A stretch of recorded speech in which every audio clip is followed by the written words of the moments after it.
let's talk about your job that you were given. It was a created job by the president because nobody had been given these three portfolios, the sort of forestry, fisheries, and agriculture. That was a created situation, a very high profile, as I said at the beginning of our conversation. As a woman, that's an awfully big demand, having children, having this demand upon you. And now let's hit that big one that we go to, which is the fish and the food. The forestry we will push aside as the last one. Food security, Tina, is an enormous byword in our languages. It's becoming a huge worldwide problem. There's drought in America, there's drought in Europe, there's lack of maize, there's lack of wheat being built. How do you balance all of this? I started by saying that we were at a crossroads in agriculture. Farmers in South Africa and in the continent are hit by challenges of climate change, production costs, high input costs or production costs, and the challenges of trading and ethical trading, whether it be ethical trading or environmentally responsible trading. We are part of a global village, which makes agriculture very complex.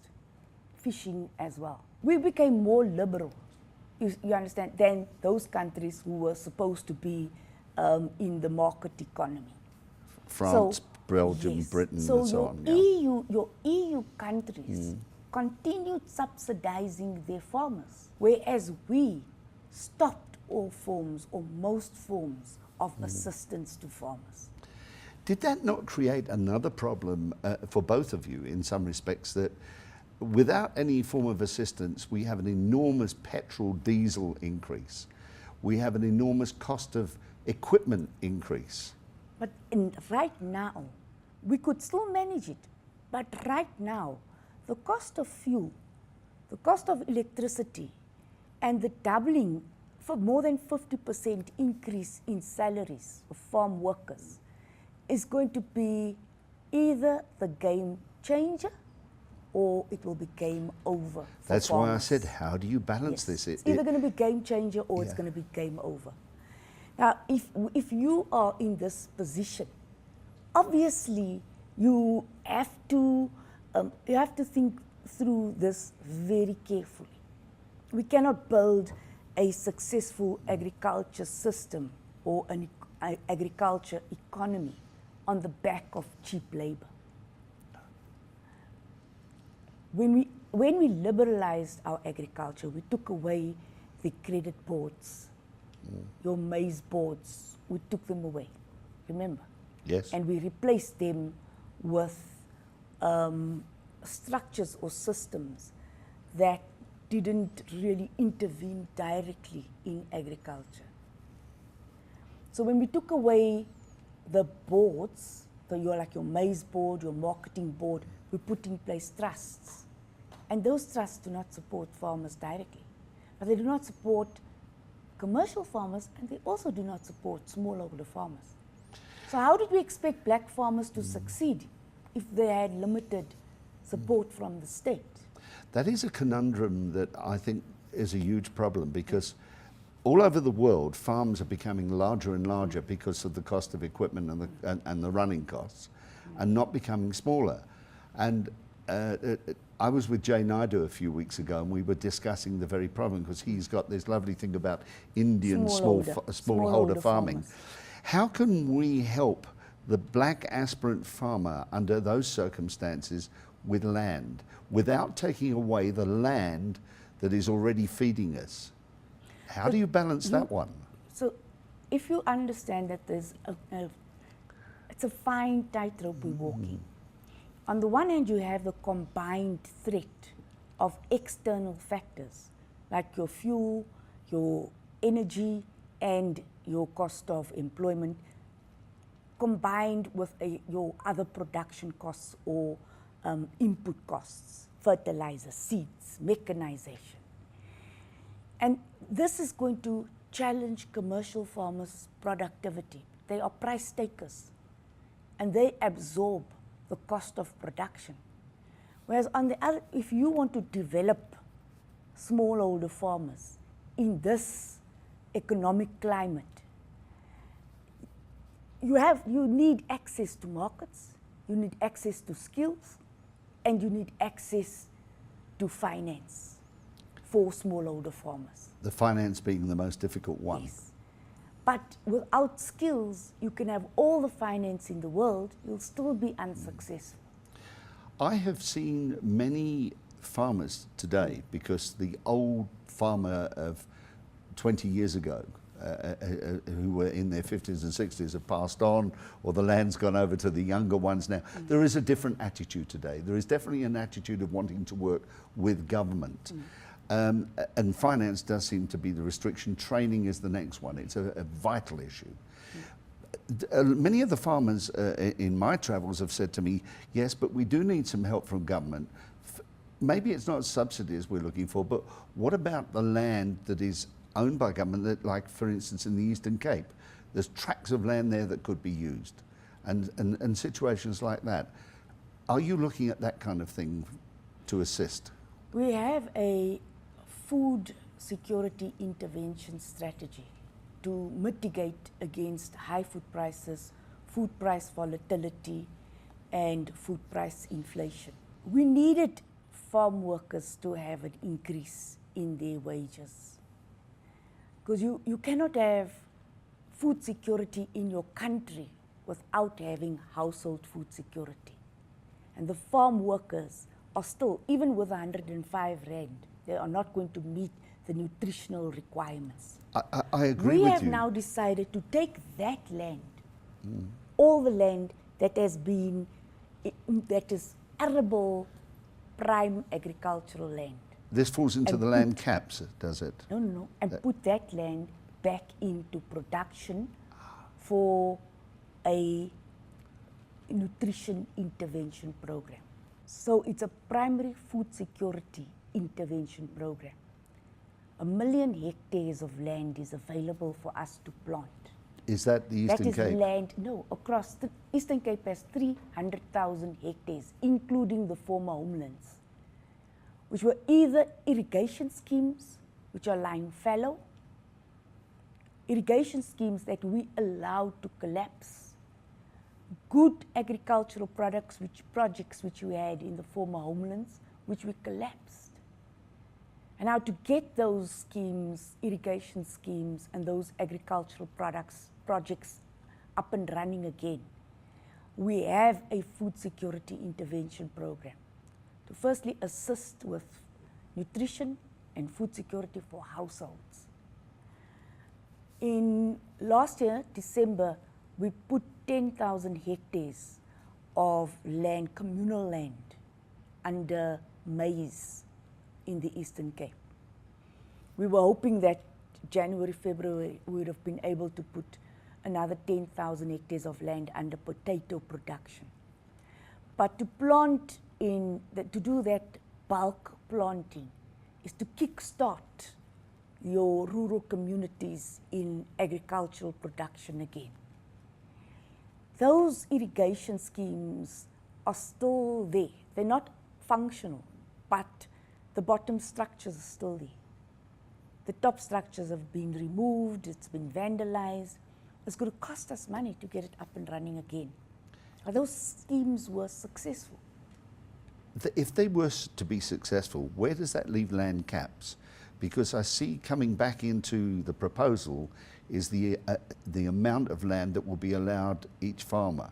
Now, is that not flying in the actual face of the situation in some respects? What we're doing now, this huge tracts of land, the land either belongs to the state, or it belongs to traditional leaders, or it belongs to rural communities.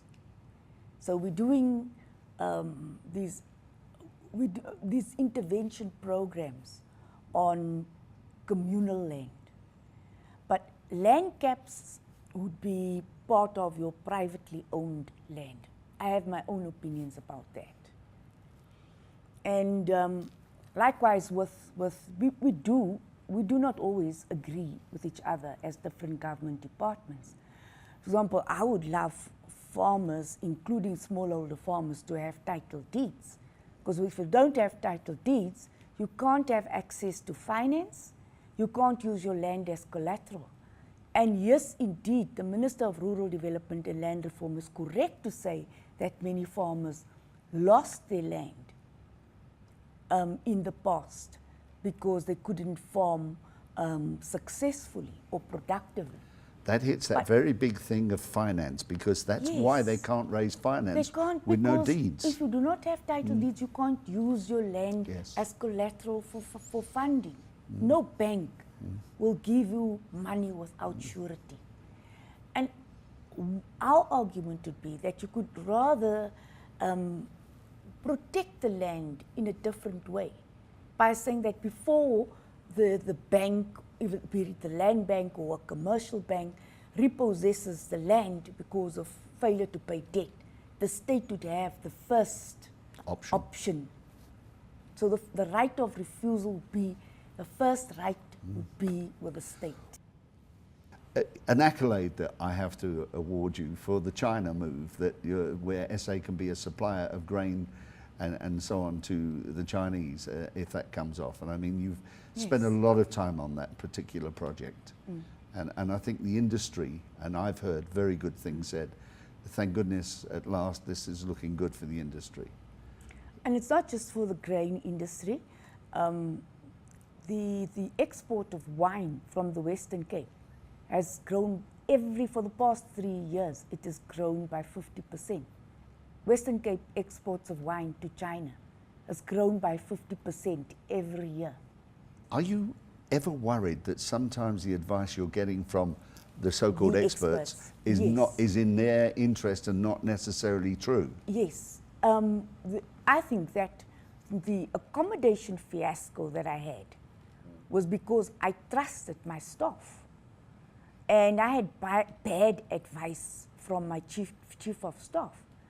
My children had paid return airfares to Sweden. I declare that I have unlimited access to travel because of my late husband's estate.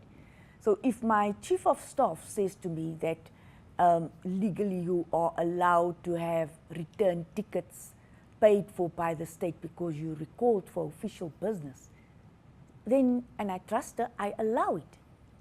So that taught me that these experts are not always reliable. Well, you know what they say, an expert is, an ex is a has-been, and a spurt is a drip under pressure. I agree. I agree. When I got here, I spoke about climate change and the agroecology.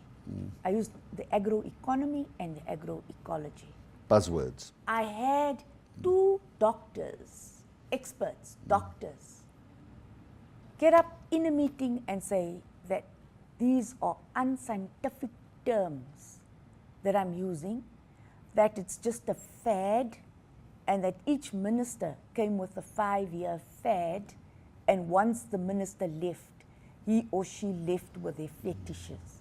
Tina, doesn't it annoy you rather like This was insurance? the expert. This was the expert that's telling me this. Doesn't it annoy you rather like insurance policies? Nobody reads those awfully long words and everything because they want a simplistic way of saying, here is food, I put it in my mouth, it fills my belly. That's all they're really, all these fancy buzzwords. They're for when you're at school and university where you win prizes and nowhere else. Absolutely. So, you know, if you walk in and your legal team advise you in a particular way, and common sense tells you, but there's something wrong with this advice. If common sense didn't tell you that something was wrong, you would have taken it as is. Absolutely. And you then, the buck stops with you, and you held accountable and liable for the decisions at the end of the day. Has that now, I wouldn't say scared you, but put you on to the back foot when it comes to choosing who you've got around you, advising you? For instance, you don't have a DG at the moment, you have a temporary DG and twice. Is that one of the reasons? This is also a very peculiar situation. I started investigating broad theft and corruption in the fisheries unit of my department. And the more I said there's corruption, the more the media tried to portray me as corrupt. And this fishing company made it clear that they were going to destroy me. They made it in no uncertain terms, they made it clear that they would destroy me. So, They made physical threats to you. yes, and to my children. They first tried to bribe me, then they threatened me, and when they couldn't get that right, they then started a beautifully orchestrated smear campaign. Because whenever I read about myself in the media, I also discover for the first time that this is what I thought. You know? So there's an expert in the fisheries unit, there's an expert called Shahin Mullah, who can write a blog about me at 2 o'clock in the morning and know what I'm thinking at 2 o'clock in the morning. And I have to read in the paper what I was thinking. That's how bad it is. So when I started investigating a particular company, all hell broke loose. And this is when I realized that you are expected to be the corrupt one. You're not expected to be the whistleblower. So if you're an ANC politician, the stereotype of who is corrupt fits the ANC politician. So the whistleblower is never the ANC politician. So defying the stereotype is the most difficult part of my job. So if I am told that I'm passionate about fighting, that politicians should be leading in the fight against corruption, and I'm telling you right now that I am passionate about fighting corruption in my department, then I'm here today only because I want to get to the bottom of that corruption, and they're not going to get the better of me. And the Mundler second Jala affair? You know, I wouldn't have investigated Mundler. I gave and I wasn't part of the adjudication panel. I don't get involved in allocating tenders and even allocating land. I have a representative. It's the minister's representative who takes those decisions. So if someone takes me to court, then I become involved because I get taken to court and it's my reputation that is tarnished and my name that is dragged through the mud. I've worked hard on building my reputation. And this company is either going to drag me down or I am going to prove that they are corrupt. And I have sufficient evidence to show. I'm not neurotic about it. And I am happy that the Hawks have taken and the security apparatus has taken over the case. It's a matter of time and it's a relief. It's over. I feel vindicated. Let's end our conversation on giving you the last word. And if you had the last word to tell the industry in whole, forestry, fishery and agriculture, you're having the last word with them as to what's coming in the future. How will you deal with them? I would say nothing is going to be easy, but it can happen. They are too negative. They do not see opportunities, and they should see opportunities instead of always seeing difficulties. And you'll talk to any of them? Absolutely. But then, just as they have these strong, very strong beliefs, and some of their beliefs they've held for a long time. So it's very difficult to persuade them differently. It was difficult to persuade South African farmers to trade with China, and it's working. It was also very difficult to convince them that they can trade in Africa. My officials in my department, they refused. They would allow trade, outward trade from South Africa into the continent, but they would never allow things to easily come from Zambia into South Africa. So anything that comes from Africa is tainted, or it has disease, or it's a problem. So the mindset is just so conservative and it's archaic. The mindset has to change. And likewise in in the fishing industry, there's a perception that I hate big business. My late husband was a highly successful business person. And I don't do business in South Africa. My late husband, in fact, assisted South Africa. He provided assistance for developing nations to set up their tax systems and their financial systems. But I teach my boys to be business people. And I believe in free trade, I believe in commerce. I would never want to jeopardize the development of our economy. So I wouldn't want to jeopardize big fishing companies. But likewise, we made a huge mistake when we took away the fishing quotas from the communities along the West Coast. So even though I am totally exposed by doing this, I'm chartering the small-scale fishing policy. It will be implemented this year. There are long-term rights which come to an end, you know, and then there's new allocations which will be made in 2013. Those allocations will be made to small-scale fishing communities. SMMEs must be re-established along the West Coast. And when we took away the quotas from communities in Saldanha, Lambert's Bay, all along that West Coast, we killed those communities. And those were traditional, artisanal fishing communities. The trade was handed over from tradition to generation, traditionally to another generation. So I may sound naive and romantic, but the economy of those coastal towns can only be restored if those communities have their economic opportunities returned to them. And likewise, Northern Cape will never forgive me if I spend time in a fisheries portfolio and I didn't give quotas to the Northern Cape. And when I spoke about fisheries being a national function, the response was that I'm going to be in Pretoria with boats and flippers and fins. But you understand, so the mindset has to change. So fishing isn't Western Cape. So if I run, it's no longer marine and coastal management. The new portfolio is agriculture, forestry and fishing. And that includes aquaculture. And aquaculture isn't only coastal fishing.